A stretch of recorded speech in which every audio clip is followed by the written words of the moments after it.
இயேசுவின் ஜெப கோபுரம் ஊழியங்கள் வழங்கும்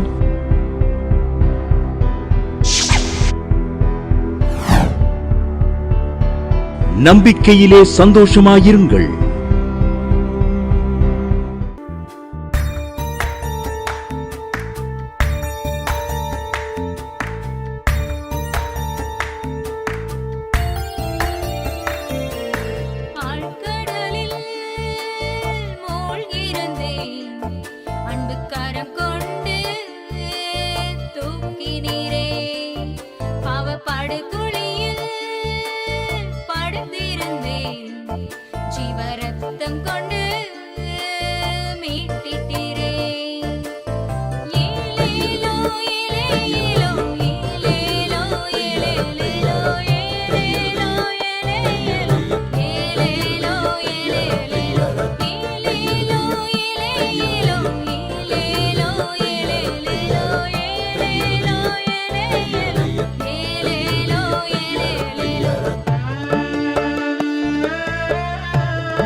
பெரிய காரியம் செய்வார். ஆராய்ந்து முடியாத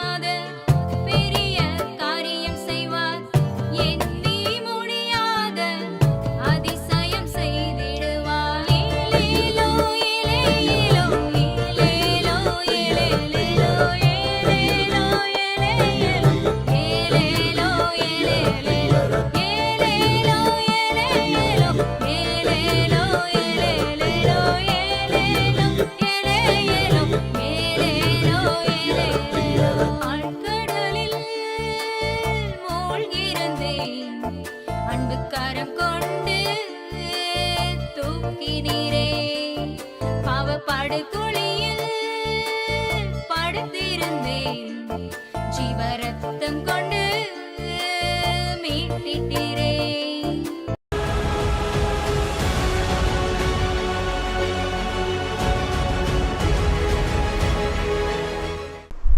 சந்தோஷ் என்கிறவங்க கோயில்பட்டியில இருந்து எழுதியிருக்காங்க. 3 வருஷம் படிச்சுட்டு வேலை தேடினாராம், கிடைக்கலையாம். அப்பொழுது ஞாயிற்றுக்கிழமை மாலையில 7:30 மணிக்கு ஜாய் டிவியில நம்பிக்கையிலே சந்தோஷமா இருக்க நிகழ்ச்சி பார்த்தாங்களாம். பார்த்துட்டு போன்ல ஜெபம் பண்ணாங்களாம். அதுக்கப்புறம் ஒரு இன்டர்வியூ போனாங்களாம். கர்த்தர் அதுல செலக்டட்னு வச்சாராம். கர்த்தர் ஒரு பெரிய மராக்களை பண்ணினாரு. கர்த்தருடைய நாமம் மகிமைப்படுவதாக சாட்சி எழுதியிருக்காங்க. நம்பிக்கையிலே சந்தோஷமாயிருங்கள். ஆண்டவராய் இயேசு கிறிஸ்துவின் நாமத்தினால அன்பான வாழ்த்துக்கள் தேவ சமூகத்திலிருந்து உங்களுக்கு சொல்லுகிறோம். அல்லேலூயா. இந்த நம்பிக்கையிலே சந்தோஷமாய் இருங்கள் நிகழ்ச்சிக்கு உங்களை அன்போடு கூட வரவேற்கிறோம்.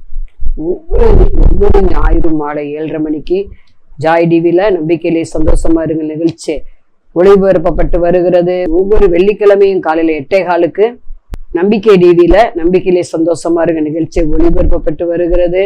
அதே போல ஒவ்வொரு வேலைக்கிழமை இரவு 8 மணிக்கு ஜாய் டிவி யூடியூப்ல துதி ஆராதனை ஜெபம் ஒளிபரப்பப்பட்டு வருகிறது. இதை பார்க்க மறவாதிருங்கள். இந்த ஊழியர்களுக்காக ஜெபம் பண்ணுங்கள். கர்த்தர் உங்களோடு இடைப்படுவாரானால் உங்களால் முடிந்த காணிக்கை அனுப்பி இந்த ஊழியங்களை தாங்குங்கள். கர்த்தர் உங்களை ஆசீர்வதிப்பார். இந்த ஊழியத்துல பங்காளராக நீங்க இணைவீர்களானால் உங்களுக்காக நாங்கள் டெய்லி ஜெபிப்போம். தனியாகவும் குழுவாகவும் ஜெபிப்போம். அலையலோயா அலையலோயா அரக்காத ஜெபிக்கிற கொடுக்கிற உழைக்கிற உங்களை கர்த்தர் நிச்சயம் அபரிதமாய் ஆசீர்வதிப்பார். பூமியில சகல ஜாதிகளை பார்க்கில உங்களை மேன்மையாக வைப்பார். தலையை தாழ்த்தி ஜெபம் பண்ணுவோம். பரலோக பிதாவை நாங்கள் சொத்துடிக்கிறோம், துதிக்கிறோம். இந்த தேவ செய்திக்கு விரோதமாய் எழும்புற ஆயுதங்கள் இயேசு நாமத்துல வாய்க்காமல் போவதாக. தேவ செய்தி ஆண்டவரே எங்கள் ஒவ்வொருவருடைய இருதயத்திலும் பலன் தருவதாக. அல்லேலூயா. அந்த தேவ செய்தியை நாங்கள் நடைமுறைப்படுத்த எங்களை ஒப்பு கொடுக்கிறோம். தேவனுடைய ராஜ்யம் பேச்சில் இல்லை, அது செயல் இருக்குதுப்பா. அந்த தேவ செய்தியை நாங்கள் செயல்படுத்த எங்களை அர்ப்பணம் செய்கிறோம். ஆவியானவர் பேசி நடத்தும். வசன பொறிக்கு பிசாசை இயேசு நாமத்துல சபிச்சு பார்த்தழுகிறோம். கண்ணுல பிரச்சனையோடு பார்த்துக்கிட்டு இருக்கீங்க. கண்ணு மங்களாட பார்வை. ஆப்ரேஷன் பண்ணியும் இன்னும் பூரணமாய் தெளிவா தெரியல, கொஞ்சம் டிஃபரெண்ட் இருக்குது. கர்த்தர் இப்போது எடுத்து போடுகிறார். காண்கிற கண்களையும் கேட்கிற காது இவரெண்டை கர்த்தர் உண்டாக்கினார் என்று சொல்லுவதற்கு நன்றி.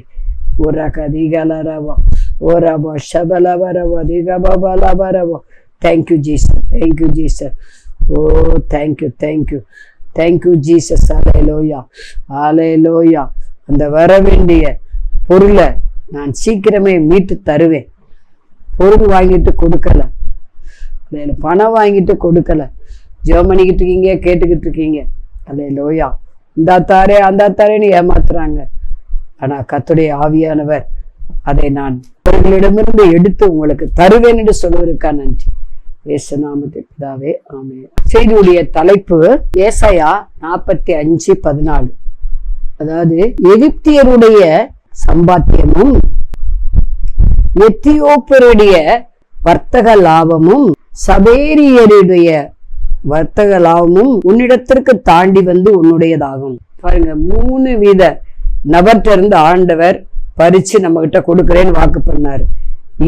எகிப்தியனுடைய சம்பாத்தியமும் எத்தியோப்பியருடைய வர்த்தக லாபமும் சபேரியருடைய வர்த்தக லாபமும் அவர்களிடத்திலிருந்து தாண்டி உன்னிடத்துக்கு வரும். எவ்வளவு அருமையான வாக்கு தத்துவம். ஏனெனில் அங்க நீதிமொழிகள் 13:22 நல்லவன் தன் பிள்ளைகளுக்கு ஆஸ்தியை வைத்து போகிறான், பாவிகளின் ஆஸ்தியோ நீதிமானுக்காக சேர்த்து வைக்கப்படுகிறது. அப்ப உங்க லாபத்தை, உங்களுக்கு வர வேண்டிய வருமானத்தை இன்னொருத்தட்ட போயிடுச்சுன்னு கவலைப்பட்டுக்கிட்டு இருக்கலாம். ஒருவேளை அது எனக்கு வர வேண்டிய ஆசீர்வாதம் அவங்களுக்கு போயிடுச்சு. நிறைய பேர் சொல்லுவாங்க, கைவிட்டு போயிடுச்சு. ஒருத்தர் ஒரு விசுவாசி இப்படி வந்து சொன்னாரு, எனக்கு வருகிற அந்த கான்ட்ராக்டுமா, அந்த கட்டடம் ஆனா இன்னொருத்தருக்கு போயிடுச்சுமா, அது மட்டும் வந்துச்சுன்னா எனக்கு இத்தனை லட்சம் கிடைக்கும் அப்படின்னு சொன்னார். இன்னொருத்தர் சொன்னாரு, இந்த கமிஷன் எனக்கு வர வேண்டியது அவங்களுக்கு போயிடுச்சு. ஒருவேளை இதை பார்த்து கொண்டு இருக்கிற அருமையான சகோதரிய ஒரு சகோதரி இப்படி சொன்னாங்க, என் மகளத்தமா பொண்ணு கேட்டாங்க. அவங்க ஒரு ஊழியக்காரங்க தான் அந்த அலைன்ஸை கொண்டு வந்தாங்க. மாப்பிள்ளையும் பிடிச்சுக்கிடுச்சு, பொண்ணுக்கு மாப்பிள்ளை பிடிச்சிருச்சு, பொண்ணுக்கு மாப்பிள்ளை பிடிச்சுக்கிடுச்சு. ஆனா திடீர்னு அந்த ஊழியக்காரங்க இன்னொரு பொண்ணை அந்த பையனுக்கு பார்த்துட்டாங்கம்மா. எங்ககிட்டயே அந்த பையனை சொல்லிட்டு பேச வச்சுட்டு அப்புறம் இன்னொருத்தவங்களையும் கூப்பிட்டு காமிச்சோடனே அந்த பையன் மாறிட்டாமா. இப்படிப்பட்ட தோல்வியோடு கூட நீங்க இருக்கலாம். இப்படிப்பட்ட வேதனையோடு நீங்க அந்த டிவி பெட்டி முன்ன உட்கார்ந்து கொண்டு இருக்கலாம். நமக்கு வர வேண்டிய வேலை, நமக்கு வர வேண்டிய அந்த தொழில லாபம், நமக்கு வர வேண்டிய அந்த படிப்பு, நமக்கு வர வேண்டிய வரன் அல்லது நமக்கு வர வேண்டிய மருமகன், நமக்கு வர வேண்டிய அந்த பிளஸிங் அடுத்தவங்களுக்கு போயிடுச்சே நீங்க ஒருவேளை நினைச்சு கவலையோடு கூட இருக்கலாம். அதுல மட்டும் எனக்கு வேலை கிடைச்சிருந்தா எனக்கு ரெட்டிப்பான சம்பளம், இப்ப நான் கம்மியா இருக்கிறேன் அப்படின்னு இல்லாத நினைச்சு நீங்க கவலைப்பட்டு கொண்டு இருக்கலாம். ஆண்டவர் தீர்க்க தரிசனமா பேசிக்கொண்டு இருக்கிறார். இல்லாதவையில் மேல உங்க கண்களை நீங்க பறக்க விடுவானே. இங்க நம்ம பாக்குறோம் எகிப்தியருடைய சம்பாத்தியம். எகிப்தியரால் கொள்ளையிட்டாங்க இஸ்ரவேல் ஜனங்கள். அந்த பாருங்க 450 வருஷம் அடிமையா இருக்காங்க. ஆண்டவர் திடீரென்று என்ன செஞ்சாரு, இஸ்ரவேல் ஜனங்களை நினைச்சு பார்த்தாரு. நீங்க கூட வருஷ கணக்கா ஒரு தேவைக்காக ஜெபம் பண்ணி கொண்டே இருக்கலாம். மிகவும் நெருக்கத்திலே இருக்கிறார். நெருக்கத்துல இருந்தவங்களை ஆண்டவர் விசாரித்து கொண்டு வர விரும்புகிறார். நான் மிகவும் நெருக்கப்படுகிறேன். வீட்டுல ஒரு நெருக்கம், வேலையிலும் ஒரு நெருக்கம், குடும்பத்துல நெருக்கம், நெருக்கப்படலாம், ஓத்திரப்படலாம். ஆண்டவர் சொல்லுகிறார், எப்படி இஸ்ரவேல் ஜனங்களை ஆண்டவர் சும்மா அனுப்பல. எகிப்திலிருந்து கானான் தேசத்துக்கு அவங்ககிட்ட ஒரு ஆலோசனை சொல்லுகிறாரு. எல்லா ஸ்திரீகள்கிட்ட, எகிப்திய ஸ்திரீகிட்ட, ஜென்ஸுகிட்ட வெள்ளி பொண்ணு பணத்தை நீங்க கேட்டு வாங்குங்க, ஏன்னா வெள்ளியோடு பொண்ணோடு நான் உங்களை புறப்பட பண்ணுகிறேன்னு சொல்றாரு. இப்ப இதுவரையும் உங்களுக்குரிய வருமானத்தை, உங்களுக்குரிய அந்த காரியங்களை எகிப்தியர் கொள்ளையாடி கொண்டு போயிட்டாங்களா? அல்லேலூயா. எகிப்தின் அடிமைத்தனம், பிசாசு பட்சிக்கிறவன்ட்டு இருந்து பச்சனத்தை தருவேன் ஆண்டு சொல்றாரு. எகிப்துக்கு வந்த வியாதியில் ஒன்றை நானே வரப்பண்ணேன். ரட்சிக்கப்படாத ஜனங்கள், ரட்சிக்கப்படாத புறஜாதிகள். எகிப்தினாவே பிசாசு, அடிமைத்தனம். ஒரு ஊழியர் இப்படி சொன்னார், நீங்க பிசாசு தான் காரணம், உங்க பணம் பொருள் அவன் தான் தேடி வச்சிருக்கான், அவனை நீங்க என்ன செய்யுங்க, அதட்டி அதை பிடுங்குங்க, தூதன் அனுப்பி பிடுங்கன்னு ஒரு ஜபம் சொல்லி கொடுத்தாரு, யுத்த ஜபம். எகிப்தின் சம்பாத்தியம் நம்ம கிட்ட வருவது தேவ சுத்தமா இருக்கு. நம்ம அணிவிக்காதனாலதான் எகிப்தியர் அணிவிக்கிறாங்க. எகிப்தின் சம்பாத்தியம் நிறைய லட்சக்கணக்கா ஒருவேளை சம்பாத்தியம் பண்ணிருக்கலாம். இங்க நம்ம பாக்குறோம் கோடிக்கணக்கா அவங்க வச்சிருக்கலாம். அது ஆண்டவர் நமக்கு தர விரும்புகிறார். ஏன்னா பாவியுடைய ஆஸ்தி நீதிமானுக்காக சேர்த்து வைக்கப்படுகிறது. எத்தியோப்பியருடைய வர்த்தக லாபம். இந்த எத்தியோப்பியர்னா யாருன்னா கருப்பர்களாம், கருப்புன்னு எழுதப்பட்டிருக்குது அர்த்தம். அதே போல சபேரியர்னா யாருன்னா சேபா ஜனம். சபேரியர் சேபாவிலிருந்து, சேபா இந்த நாட்டுல இருந்து வியாபாரம் செய்வதற்கு வந்தாங்களாம். எருசலேம் பல நாடுகளுக்கு வியாபாரம் செய்ய வந்திருக்காங்க. அவங்களுக்கு தான் சபேயர் என்று பெயர். இந்த சபேயர் என்றால் சேபா ஜனம் என்று அர்த்தமா. சேபா ஜனம் அப்படின்னா சேபாவில இருந்து வந்திருக்காங்க, சேபா நாட்டுல இருந்து. இவர்கள் இல்லர்களாம், திருடர்கள். அது மாத்திரமல்ல அடிமை வியாபாரிகளாம். அடிமைப்பட்டிருவாங்க தொழில்ல. இன்னைக்கு அநேகர் அப்படித்தான். ஒரு சௌரன் விசுவாசி இப்படி சொன்னார், ஆனா இது மூலமா நான் ரட்சிக்கப்பட்டேன். என் கூட பிறந்த தம்பியே நான் 2 தொழில் வச்சேன், 2 தொழிலே நல்லாதான் வந்துச்சு, அவன் பிடிங்கிட்டான்மா. என் கூட தேவையில்லாம சண்டை போட்டு பிடிங்கிட்டான். இப்ப நான் 25 லட்சத்துல கடன்ல இருக்கேன் அப்படின்னு சொல்லி வருத்தப்பட்டேன். நான் சொன்னேன், ஏன் பிரதர் தம்பிக்கு கொடுத்தீங்க 2 தொழிலே அப்படின்னா, அவன் ஏதோ வந்து சண்டை போடுறாமா கம்பெனியில, தொழில் செய்ய விட மாட்டேங்கிறான். பாக்குறதுக்கே நமக்கு இதா இருக்குது. பாருங்க, குறைச்ச அடிமட்ட ரேட்டுக்கு என் மனசை எப்படியோ மந்திர வச்சு அதை வாங்கிட்டாமா 2 தொழிலையும் அப்படின்னாங்க. கள்ளத்தனமா சம்பாத்தியம், திருட்டுத்தனமா கூட பிறந்தவங்களதே திருடுறது. அப்படிப்பட்டவங்களுடைய அந்த கள்ளருடைய வர்த்தக லாபத்தை ஆண்டவர் தருவேங்கிறார். எகிப்தியருடைய சம்பாத்தியத்தை உனக்கு தரப்போறேன். அல்லேலூயா. அதே ஒரு இன்னொரு பாக்குறோம், எத்தியோப்பியருடைய வர்த்தக லாபம். இங்க இந்த எத்தியோப்பியில இருந்து வந்த ஒரு மந்திரி, கந்தாகை மந்திரியை குறித்து அப்போஸ்தலர் 8ஆம் அதிகாரத்துல வாசிக்கிற 27வது வசனம். அந்தபடி அவன் எழுந்து போனான். அப்பொழுது எத்தியோப்பிய ராஜாவாகிய அந்த ராஜஸ்திரீ கந்தாகை என்பவளுக்கு மந்திரி என்று எழுதப்பட்டிருக்குது. அவன் எருசலேமுக்கு தேவனை தொழுதுக்கு வருகிறான்.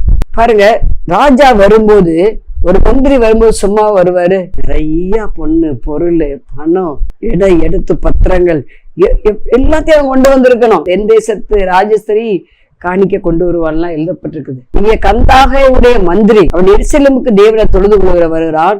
பிலிப்பு என்பவனை ஆண்டவர் சமாரியாவுல ஊழி செய்து வச்சுட்டு கடைசியில காசா பட்டணத்துக்கு போன்னு சொல்றாரு. அது காசா பட்டணத்துக்கு போற சமாரியாவுக்கும் இந்த காசா பட்டணத்துக்கு இடையில எருசலேம். அந்த எருசலேம்ல அவன் தொழுது கொண்டு சமாதானமா திரும்பும் போது அவன் ரதத்துல வருகிறான். நாட்களா ரதம் ஏறப்பன் தனி விமானத்துல தலைவர்கள் போவாங்க. ஆனா அந்த நாள்ல ரதம், தனி ரதம். அப்ப அந்த ரதத்துல அவன் வருகிறான், மந்திரி இல்லையா. அவனோடு ஆண்டவர் பிலிப்பியோடு பேசுறார், நீ அந்த ரதத்தோடு ஒட்டிக்கொள். இப்ப என் பைபிள் படிக்கிறான், ஏசியா தீர்க்கதரிசன புக் என்று எழுதப்பட்டிருக்குது. அப்போது அவனுக்கு அதை பத்தி ஒண்ணுமே புரியல. அப்ப ஆண்டவர் சொல்றாரு, நீ அவனுக்கு போய் விளக்கு, அந்த ரதத்தோட நீ ஒட்டி கொள்ளுங்கிறாரு. ரதத்துல ஏறுறான். உடனே அவன் இதுக்கு உனக்கு அர்த்தம் தெரியுமான்னு கேட்கும் போது அவன் சொல்றான், அர்த்தம் சொல்றவங்க ஓடிக்கிறவங்க இல்லைன்னா எனக்கு எப்படியா தெரியும். ஆனா அவன் பிலிப்பு இயேசு கிறிஸ்துவ குறித்தோ, அவருடைய பாடு மரணம், அவர் கொடுக்கிற ஆசீர்வாதங்களை குறித்தோ, அவர் எதுக்கு பூமிக்கு வந்தார் என்பதை குறித்தோ, அவர் என்ன செய்தார், திரும்ப வரப்போறாரு, எதுக்காக வரப்போறாரு, இது எல்லாத்தையும் குறிச்சு என்ன செய்யறாவே அவருக்கு போதிக்கும் போது அவர் உடனே மனக்கண் திறக்கப்பட்டு ஞானஸ்தானம் பெற்றுக் கொள்கிறான். மனம் திரும்பி ஞானஸ்தானம் வாங்கினா ரட்சிக்கப்படுவோம். ஆடு மாடுகள் பொருள் எல்லாத்தையும் கொள்ளையாடினவங்க அந்த கல்தேயர்லாம் அங்க எழுதப்பட்டிருக்கு பார்த்தீங்களா. கல்தேயர் ஆகிய இந்த நெடியராகிய கல்தேயர், சபேரியர், இவங்க எல்லாம் மாம்சமான மனிதர்கள், முரட்டாட்ட மனிதர்கள், தேவனுக்கு விரோதமான பகைஞர், நமக்கு தேவ பிள்ளைகளுக்கு விரோதமான பகைஞரா இருப்பாங்க. அப்படிப்பட்டவங்களுடைய சம்பாத்திய ஆஸ்தி அவங்க எதெல்லாம் வச்சிருக்காங்களோ அதெல்லாம் கர்த்தர் நமக்கு அவங்கள விட்டு தாண்டி நமக்கு கொண்டு கொடுக்குறாரா. நம்ம கவலையை விட்டு விடுவோம், ஆண்டவர் நிச்சயம் தருவார். ஏன்னா பட்சிக்கிறவன்ட்டு பச்சனத்தை நானே சபேரியர், கல்தேயர், ஈர்த்தியர் எதெல்லாம் கொள்ளையாடி கொண்டு போயிட்டாங்க, எதெல்லாம் நம்ம கையை விட்டு போயிடுச்சு. ஒருத்தர் சொன்னாங்க, நான் 20 வருஷத்துக்கு முந்தைய சுகரே இல்லை, எந்த நோயில நல்லா இருந்தேன் அப்படின்னாங்க. ஓயாம பாஸ்டிங் போட்டு ஜெபம் பண்ணுவேன், என்னால பண்ண முடியல. இழந்து உணவு தடுத்த இயேசு வந்தார். நிச்சயம் அந்த சுகம் உங்களுக்கு திரும்ப வரும், தாண்டி வரும். அநேக அவிசுவாசி கூட சுகர் கிடையாது, அநேக புறஜாதிகளுக்கு சுகர் பிரஷர் எல்லாம் கிடையாது, எந்த நோயும் இல்லை. நான் டிவியில பார்த்தேன், 105 வயதுடைய ஒரு தாயார் ஆஸ்பத்திரிக்கே போனது இல்லையா. அந்த அளவுக்கு அவங்களுக்கு சுக பலன் இருந்திருக்கு. இழந்து போன அந்த சுகத்தை ஆண்டவர் உங்களுக்கு திரும்ப தருகிறார். சாத்தான் தான் சுகத்தை பறித்து விட்டான், பணத்தை பறித்து விட்டான், சமாதானத்தை பறித்து விட்டான். அவன் தெரிந்த அந்த இதெல்லாம் தாண்டி கர்த்தர் இதை பார்த்து கொண்டு இருக்கிற ஒவ்வொருவருக்கும் வர பண்ணுகிறார். சம்பாத்திய வரும், சுகம் வரும், பலன் வரும், ஆரோக்கியம் வரும், ஸ்பிரிச்சுவல் லைஃப் வரும். சிலர் சொல்லுவாங்க, நான் முந்தி அவ்வளவு நல்லா தரிசனம் பார்ப்பேன், ஜெபவேளையில இயேசுவே பார்ப்பேன், இயேசுவோடு பேசுவேன், ஆண்டவர் நான் கேட்டதெல்லாம் கொடுத்தாரு, ஆனா இன்னைக்கு நான் சின்ன வேலை கிடைச்சிச்சு அதனால இயேசு விட்டுட்டேன். அதேபடி ஆண்டவர் அவங்ககிட்ட இருந்து எந்த சாத்தான் எந்த வேலை உங்க ஜெப வாழ்க்கையை பாதிச்சதோ அந்த அந்த காரியத்துல நின்று திரும்ப உங்களை ஜெப ஆவிக்குள்ள நடத்த விரும்புகிறார். விசுவாச வீரராய் மாற்ற விரும்புகிறார். ஸ்பிரிச்சுவல்ல உயர்த்த விரும்புகிறார். முந்திலாம் மணிக்கணக்கா நான் ஜெபம் பண்ணுவேன்னு சிலர் என்கிட்ட சொல்லுவாங்க. இப்ப ஜெபமே குறைஞ்சு போச்சுமா, 1/2 மணி நேரம் கூட இல்லம்மா. கர்த்தர் இந்த ஜெபிக்க முடியாத காரணம் எதுவோ அதை கர்த்தர் உங்களிடத்துல கட் பண்ணுகிறார். செபிக்க கர்த்தர் உதவி செய்கிறார். செபிக்க முடியாத காரணங்களை தாண்டும்படி செய்கிறார். தாண்டி அது உங்களிடத்துல ஜெபாவி வரப்போகுது. சாத்தான் ஜெபிக்க விடாம தடை போட்டிருப்பான். ஆகவே அந்த தடையை கர்த்தர் உடைக்கிறார். அல்லேலூயா. ஏசாயா 45:2-3-4-5 சொல்லுது, நான் உனக்கு முன்னே போய் கோணலானவையில எல்லாம் என்ன செய்வேன், செவியாக்குவேன். உன்னை பேர் சொல்லி அழைக்கிற இஸ்ரவேலின் தேவனாகிய கர்த்தர் நானே என்று அறியும்படிக்கு வெண்கல கதவுகளை உடைத்து இரும்பு தாப்பால்களை முறித்து அந்தகாரத்திலே இருக்கிற பொக்கிஷங்களையும் ஒளிப்பிடத்தில் இருக்கிற புதையல்களை உனக்கு கொடுப்பேன். பார்த்தீங்களா, என்ன வாக்கு தத்தம். ஒளிப்பிடத்தில் இருக்கிற பொக்கிஷத்தை தருவார், அந்த இடத்துல இருக்கிற பொக்கிஷத்தை தருவார். வெண்கல கதவுல உடைத்து இரும்பு தாப்பால்களை முறிப்பார். ஒளிப்பிடத்துல புதைகளை தருவார். அந்த காலத்தில் இருக்கிற பொக்கிஷங்களை தருவார். உங்க குடும்பத்துல இழந்த சமாதானத்தை கர்த்தர் திரும்ப தருகிறார். சமாதானம் யாரு பறிச்சாங்களோ அவங்ககிட்ட இருந்து தாண்டி உங்ககிட்ட வரப்போகுது. சமாதான குலைச்சலுக்கு யாரு காரணம், மனுஷரா, சாத்தானா, இல்ல உலகமா, சூழ்நிலையா? கர்த்தர் அந்த எது உங்க சமாதானத்தை பிடித்து கொண்டு இருந்ததோ அது அவங்களை விட்டு தாண்டி, அந்த காரியத்தை விட்டு தாண்டி உங்களிடத்துல உலகம் எடுக்க முடியாத சமாதானத்தினால உங்க உள்ளத்தை நிரப்புறார், உங்க வீட்டை நிரப்புகிறார், உங்க ஆபீஸை நிரப்புகிறார், உங்க வேலையை சமாதானம் நிரப்புகிறார். தீர்க்க தரிசனம் ஆவியார் பேசி கொண்டு இருக்கிறார். எதெல்லாம் உங்களை விட்டு தாண்டி போச்சோ, அதெல்லாம் எந்தெந்த இடத்துல தாண்டி போய் நிக்குதோ அதெல்லாம் கர்த்தர் ஜம்ப் பண்ணி உங்களிடத்துல திரும்ப தருகிறார். எத்தியோப்பியர், ஏன்னா எத்தியோப்பிய தேசத்துல நல்ல வைடூரியம்லாம் விளையுமா, நல்ல தேசம், அது நலமான தேசம், நல்ல செல்வ செழிப்பும் கனிவளமும் நீர்வளமும் நிறைந்தது. அத நாம் அனுபவிக்காதனாலதான் ஆண்டவர் அறியாதவங்க அனுபவிச்சுட்டு இருக்காங்க. பிசாசின் மகனே என்று பேதுரு கடிந்து கொள்கிறான் எலிமாவை பார்த்து, இல்லையா? பாவ கட்டுல நீ இருக்கிற அப்படின்னு. பாவத்தை தண்ணீரை போல பருகிறவர்களிடத்துல என்னென்ன காரியம் தெய்வ பிள்ளைகளுடைய காரியம் இருக்குதோ, சுகமா இருக்கலாம், அது பலனா இருக்கலாம், அல்லது பொருளாதாரமா இருக்கலாம், இந்திய மனிதர்கள் அந்த பாவத்தன்மையில அவங்க பிடிச்சு வச்சிருக்கலாம். ஆண்டவர் அவங்களை விட்டு தாண்டி பாக்குற ஒவ்வொரு இடத்தையும் கொண்டு கொடுக்க போறாரு.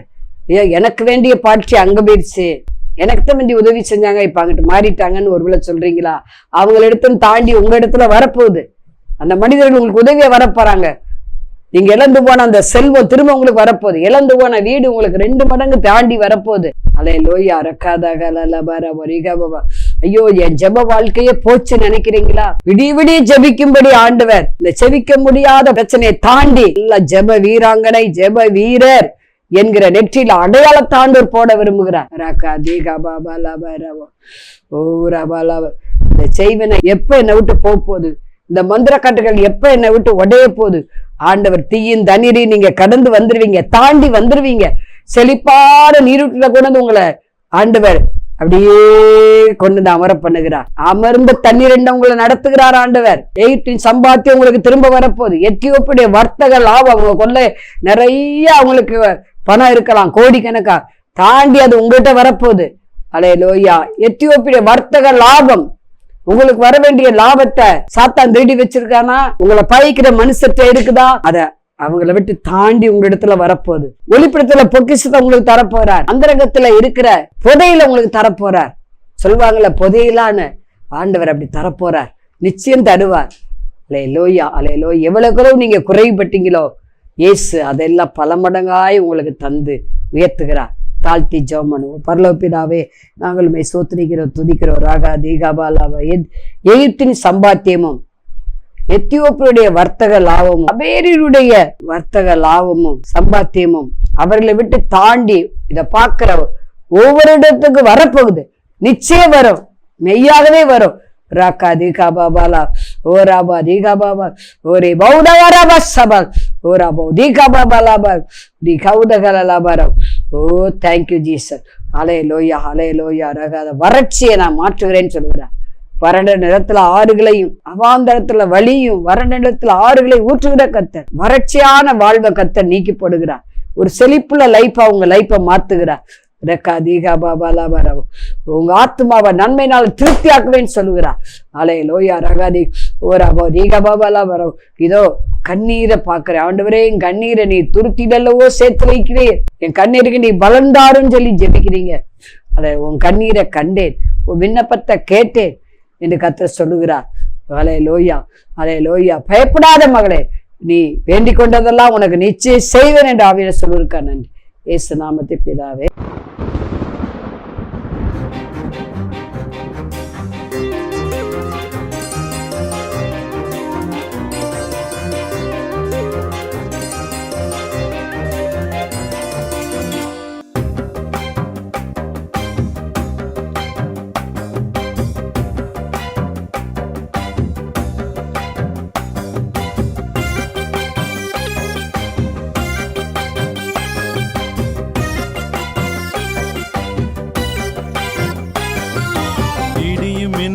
இயேசுவின் கரத்தில் அடங்கி இருக்குது.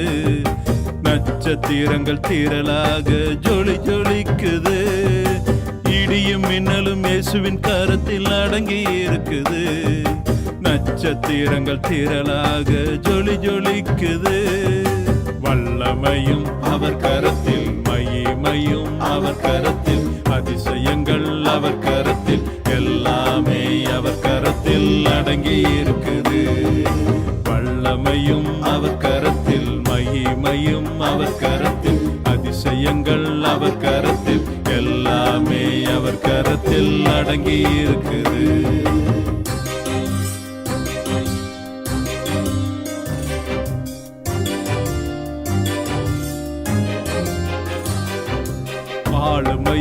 அவர் கரத்தில், ராஜ்யமும் அவர் கரத்தில், அதிகாரம் அவர் கரத்தில், எல்லாமே அவர் கரத்தில் அடங்கி இருக்குது.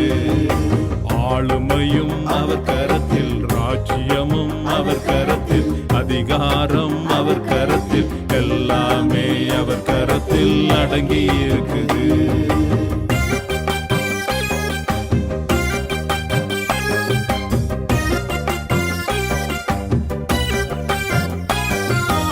ஐஸ்வர்யம் அவர் கரத்தில், செல்வங்கள் அவர் கரத்தில், கனமகிமை அவர் கரத்தில், எல்லாமே அவர் கரத்தில் அடங்கி இருக்குது.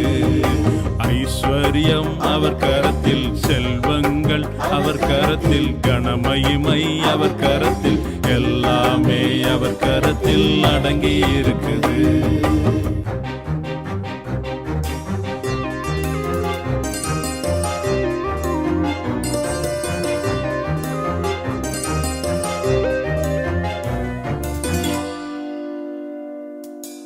ஆனந்தமும் அவர் கரத்தில், பூரணமும் அவர் கரத்தில், நித்தியமும் அவர் கரத்தில், எல்லாமே அவர் கரத்தில் அடங்கி இருக்குது.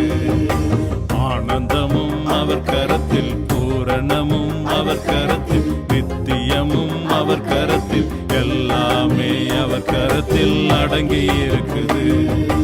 இடியும் மின்னலும் இயேசுவின் கரத்தில் அடங்கி இருக்குது. நட்சத்திரங்கள் திரளாக ஜொலி ஜொலிக்குது. இடியும் மின்னலும் இயேசுவின் கரத்தில் அடங்கி இருக்குது. நட்சத்திரங்கள் திரளாக ஜொலி ஜொலிக்குது. வல்லமையும் அவர் கரத்தில், மகிமையும் அவர் கரத்தில், அதிசயங்கள் அவர் கரத்தில், எல்லாமே அவர் கரத்தில் அடங்கி இருக்குது. வல்லமையும் அவர் கரத்தில், மகிமையும் அவர் கரத்தில், அதிசயங்கள் அவர் கரத்தில், எல்லாமே அவர் கரத்தில் அடங்கி இருக்குது. அன்பானவர்களே, அதிசய கல்வாரி ஊழியங்கள் மூலம் ஒவ்வொரு மாதமும் தேவனால் எல்லாம் கூடும் பத்திரிகையை நாங்கள் வெளியிடுகிறோம். தேவ சமூக பாடல்கள் DVD, ACD இந்த பாடல்களை நாங்கள் வெளியிடுகிறோம். அதிசய கல்வாரி ஊழியம் இது தீர்க்க தரிசன ஜெப ஊழியமாக நடைபெறுகிறது. இந்த ஊழியங்களுக்காக ஜெபிக்க, காணிக்கையை அனுப்ப தாங்க மறவாதிருங்கள். ஜெபிக்கிற, கொடுக்கிற, உழைக்கிற உங்கள் ஒவ்வொருவரையும் ஆண்டவர் தாமே ஆபிரகாமை ஆசீர்வதித்தது போல சகல விதத்திலும் உங்களை ஆசீர்வதிப்பாராக. ஆமென். அன்பிற்குரியவர்களே, இந்த ஊழியத்தை உங்கள் காணிக்கைகளால் தாங்குபவர்களின் கவனத்திற்கு